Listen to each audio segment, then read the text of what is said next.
Nerds Out of Water is a podcast brought to you by myself, Michael Lobb, and David Camus. We're two good friends who have partnered on and off in different companies for the last 20 years. Michael runs TeamScale, who helps scaling companies keep their technologies on track. Don't get him started on Industry 4.0. And David runs One Bright Cloud, where he heads up a team of techs and futurists. They look at autonomous vehicles, AI, and digital transformation. We challenge our own perspectives and we try to see things from each other's perspective. You don't need to agree with what we're saying, but after you've listened to this podcast, we hope you'll have an idea. Michael, my guest today, is someone whom I respect greatly. He's built an amazing business across 3 continents while raising 4 very young children with his unbelievable and incredible wife.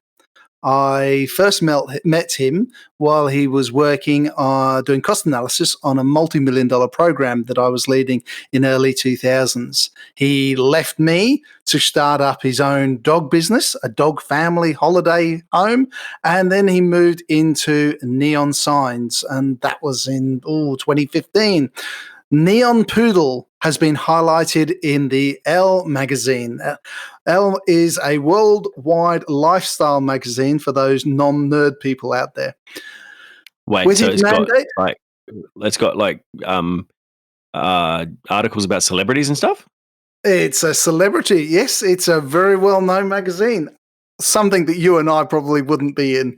Not yet. I don't think that I've ever read that magazine. And with his mandate, Life is Colourful, he is here today. I'm really proud to introduce my good friend, director, owner, and entrepreneur, Jason Gibson. You're listening to Nerds Out of Water with Michael Lobb and David Camus.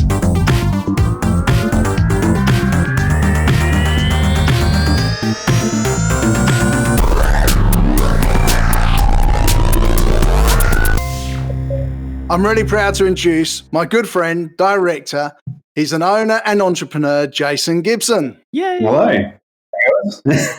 Hey, how are you? Very well, very well. Very busy. Been good. You're good? Yeah. Okay, I'm glad to hear. It's been really hard over the last few months for everyone. I hope your family and you're very well. Yeah, we are. We are very well. It's just having the challenge of having the kids home all the time is an interesting beast to tackle. Are both your families in Australia, or are you spread around the world? No, we're both in Australia. So we're lucky we have a bit of support to help us out with the kids. Because having 4 of them is quite a challenge. Yep. I'll repeat that. He's got 4, the same as me, before anyone else puts me out of it. Yeah. And then I took on an extra 3, so I've got 7. Yeah. No problem. Yeah. So, Jason, I've known you for quite some time. You've got a large tech background, and I spoke about the big programs of work we were working on back in the early 2000s.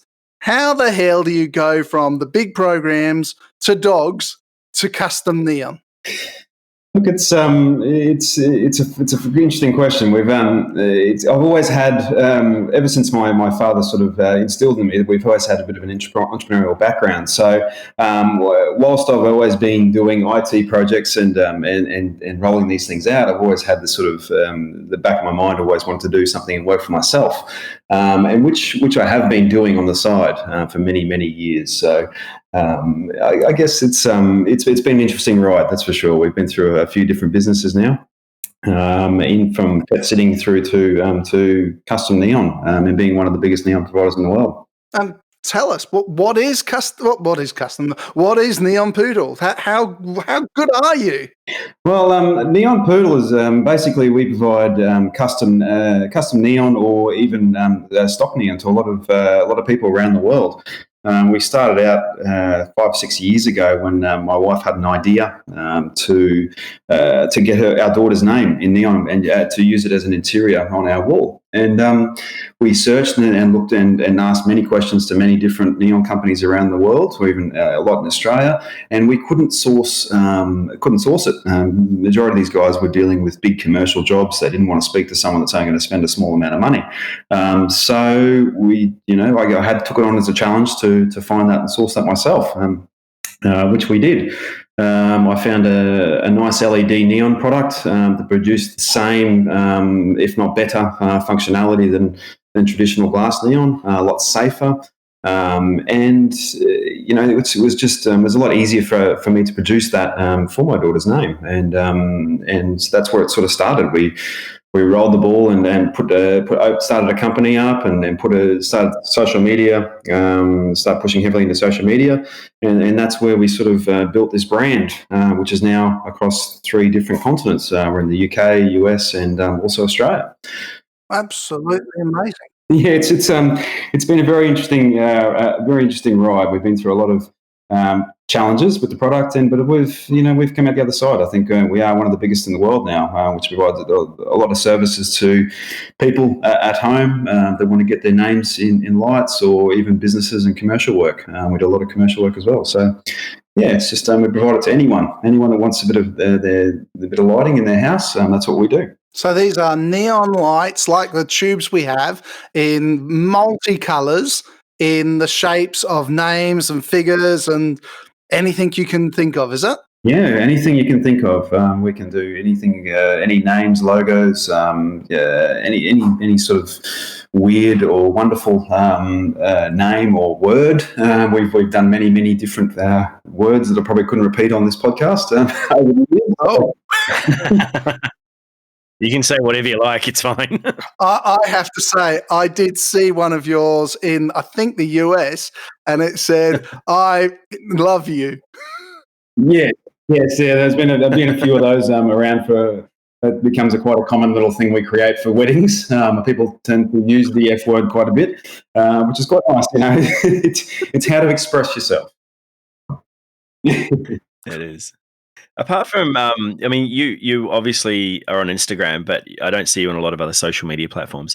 How do you get your message out there to the masses? Look, when we first started, Instagram was the be and all and end all, because basically we were providing a service that people needed to see. This product wasn't around, so we needed to put photos out there to show people how to use it. What it looked like, and Instagram was the platform that gave us that opportunity to really push hard and show the masses how this thing looks.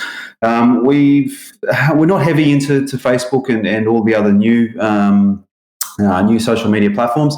That's probably just due to time, to be honest. It's only there's only a few of us. My wife and I are primarily the ones that work in the business, with a few outsourced assistants, but we just haven't had the time to really push into those markets, and I don't think we really need to. We've grown a business, that sells thousands upon thousands a year of custom neon signs just through primarily the Instagram source. So it seems to be working, and it's not something I really want to change at the moment because I can't invest the time into anything else. Yeah. You mentioned that you outsource. I've been in the outsourcing industry for a relatively long time now. In Vietnam, Philippines, and also working with a lot of outsourcing providers in India. And they're mainly for tech projects, obviously, but how does that help you, and how do you use outsourcing to make Neon Poodle a better product? Look, we went down the outsourcing path just because we've had staff in the past, and it does complicate things quite a bit, having to worry about people and managing the wage things in Australia and all that sort of stuff. So we decided to sort of stick to an outsourcing model. Look, we get graphics designers on demand when I need them. They could be from Sri Lanka, India, it doesn't really matter, as long as they can produce what we need. I use a graphics designer in China that assists me with the designing of our custom neons. And I've also had custom built software for our website for the neon designer, basically. And I'm project managing that on a daily basis. So I'm still using that at my IT brain to build something that is far superior than anything out there in the universe. So I'm investing a lot of time into that because it actually saves me a significant amount of time on my admin work. I speak daily to my team in India, which build this build this for me. So it's just that's just a work in progress. But that's using that IT brain that I had, or IT skill that I've had to provide what we need when we need. I use Freelancer and Elance and all those ones, and Upwork to provide those services. Yep. Awesome. As I said, you're on 3 continents. You've got all of that outsourcing going on. Now, Michael and I, we play in Asia, Vietnam, New Zealand, and Australia. We find there's some issues going across borders and work style changes. What about you? How do you find the work style in the US and the UK and over here? Is there any differences? Is there any one that works better for you, or are they all the same for the neon sign business? Look, there is absolutely a huge difference, and we didn't really understand the difference until we sort of started pushing into the UK and the US market. The differences in between Australia and the rest of the world. There is, like the UK market, for example, is very, very price sensitive. Australians seem to tend to spend the extra money, and they're happy to produce what they want based on, if they've got the money to spend it. The UK is very price sensitive, so we've had to adjust our model over there a little bit to provide to meet their needs, as well as the US. The US is very similar as well, so they're very price sensitive. They want a big sign for less money than what we probably would in Australia. So we've had it's been a challenge to adapt to different markets, different clients basically, because Australians are happy just to purchase online and move on, whereas the UK want a bit more hand holding. They want phone calls, they want constant follow up and things like that. So it's been a challenge, and we didn't really anticipate that when we first started these businesses in other continents. So we're lucky. We're very fortunate that we actually moved over to Europe about 3 years ago, and to completely understand, because we tried rolling this business out 3 years ago in the UK, and there wasn't a market for it, which was a real struggle for us, because we just expected it would just be instant. There would be a market straight away, but whilst we're there, we'd be grow quite big. But it really only sort of kicked off within the past 6 to 12 months, that market for us in the UK. And US is also a little bit slower as well. So it's been interesting. It's just we've had to adapt how we sell and market our product a lot differently to what we'd expect in Australia. Bloody awesome. So let me just get that right. You're saying the Americans are looking for more for less, because I would have thought it would be the Aussies who are looking for more for less. Yeah, well, we've found that for an Australian, for a wedding, they typically they can happy to drop $900 to $1,100 for a neon sign, but you're going into the US market and they're a little bit different. They want a similar size sign, but they don't want to pay $400 or $500 US. It's more around the sort of $300 mark. So it's just a bit of a challenge, and I think I'm fortunate that I built this.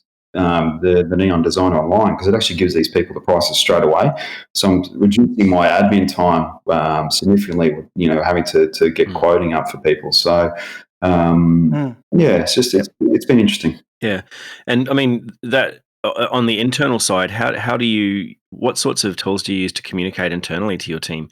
You mentioned you got teams in India, and obviously you got teams in those various locations. So how do you communicate? Are you using Slack or email or? Yeah, look, we're using, I use a lot of Trello for my business here. So all my ordering and processing of signs, I use card-based work through Trello, which allows me to sort of track the build process. Also speaking to my team over in India for the development as well, I use Trello for managing that sort of managing the defects and cards and things like that as well. But a lot of it's through communication. I'm constantly speaking to my suppliers over WeChat, Skype. It's just all about being in communication and being available. Which obviously that means I'm available for 18 hours a day. But I'm there to answer questions quickly. For my team. I've sent out I'll be away for a few weeks, and you can get me on Facebook Messenger, Skype, Slack, WeChat, WhatsApp, Viber, whatever you like. Just add me. Exactly. Yeah. It does become a bit like that. The constant different managing of apps and communication between apps. It's quite interesting, because I constantly speak to my accountant and things like that in the UK through WhatsApp as well. So it's just having so many different apps to communicate with people. Yeah.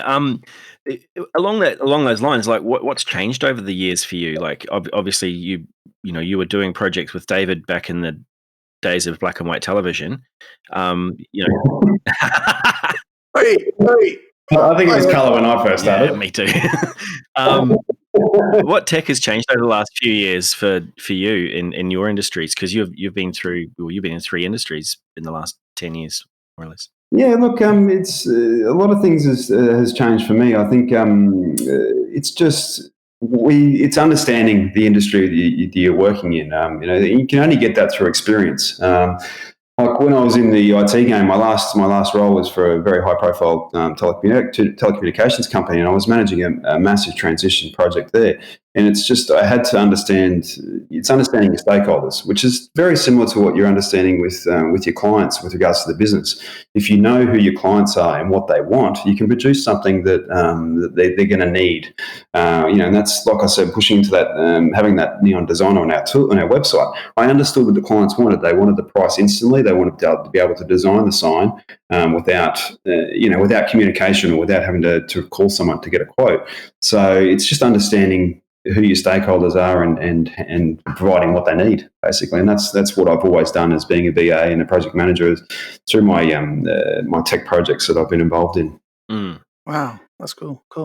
How has that affected your career? And how has your career then affected how your family life has moved on? Because moving across to the UK or Europe for 3 years takes your young family away from their grandparents and that sort of thing. Look, it has been a significant challenge, and while I was still working for our telecommunications company, I was actually working on Australian time, being in Europe and in London, and it took a significant toll on me personally, being the fact that I was available for probably 18 hours a day, working on having meetings at 3 o'clock in the morning and providing training sessions at 2 o'clock in the morning, and being available for a long period of time, and it burnt me out very quickly.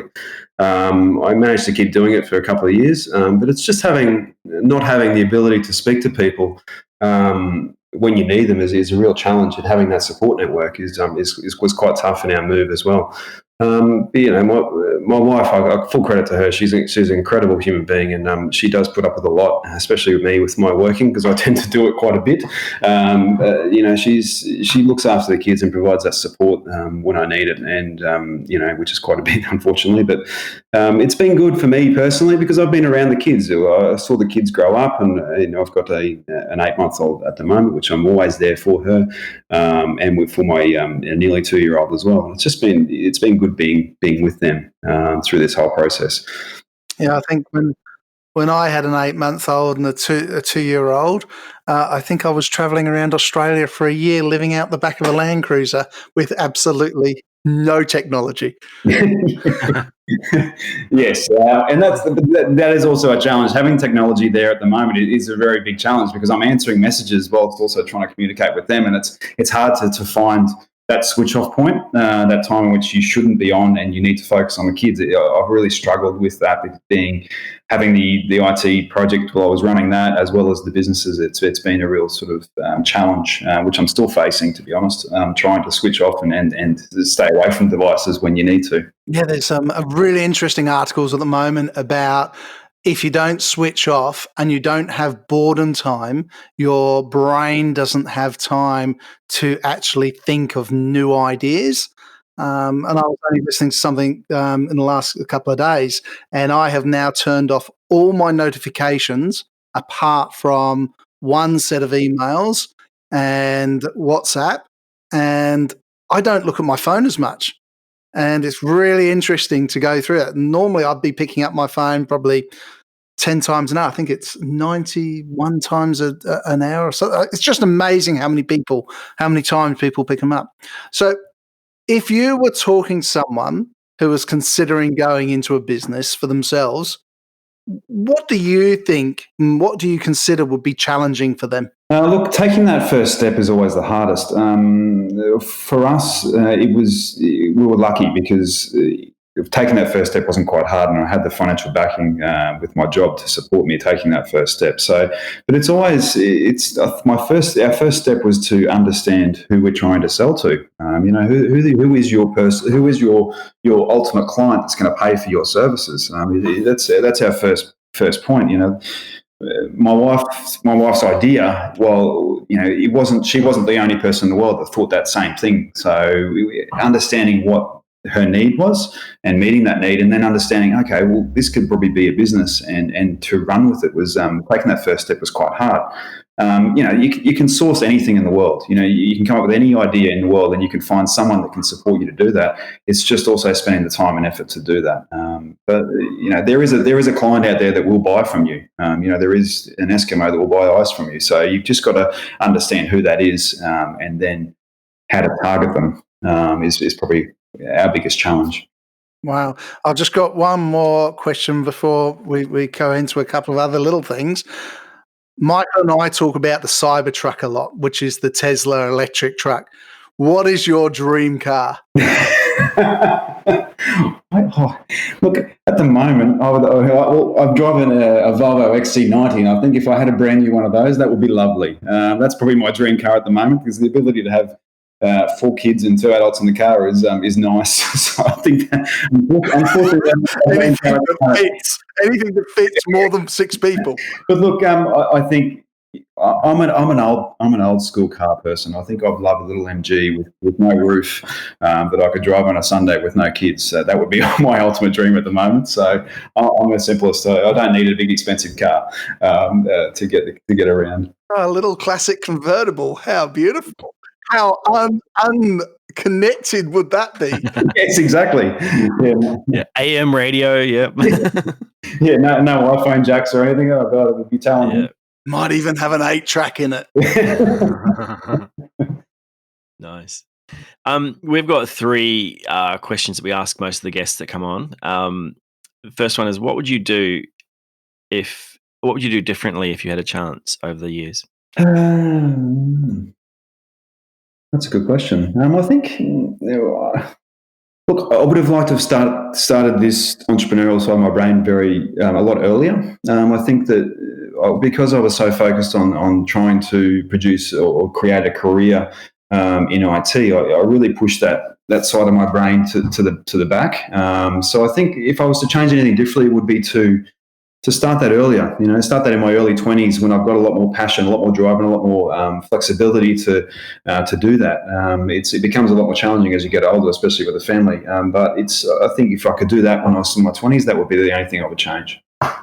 Yeah, nice. Yeah, I think a lot of people feel like that. They feel as if they've, wasted their years along with their career rather than actually endeavoring to go creative and do something new. Exactly right, and I think I would love to build furniture one day, but it's something you need a lot of time to do. So I think it's taking that first step and saying, okay, I'm going to give away that my very lucrative career and saying I'm going to just do it, and I think that's taking that first step is very, very difficult, to be honest. And I was lucky that I could do both at the same time and now give away the IT job. So I'm very fortunate in that respect. So you've answered my next question, which is, if you weren't doing what you're doing now, what would you be doing? And obviously a carpenter, building furniture. That's my passion.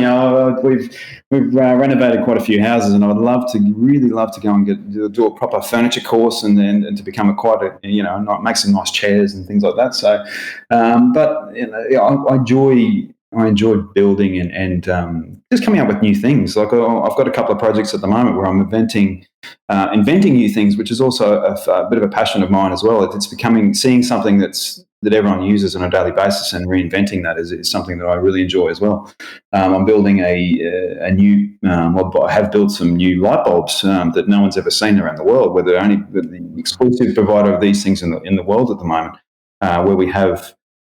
Using a flexible filament, we're creating words and names in light bulbs. This thing it's never been thought of. And I had this idea 3 years ago and couldn't find anyone to do it. So it's been that passion to keep pushing and find that it's, and that's what I enjoy. So if I wasn't doing this business, it'd be doing some other business, which would be producing things and making new design features and things like that. So that's what I enjoy.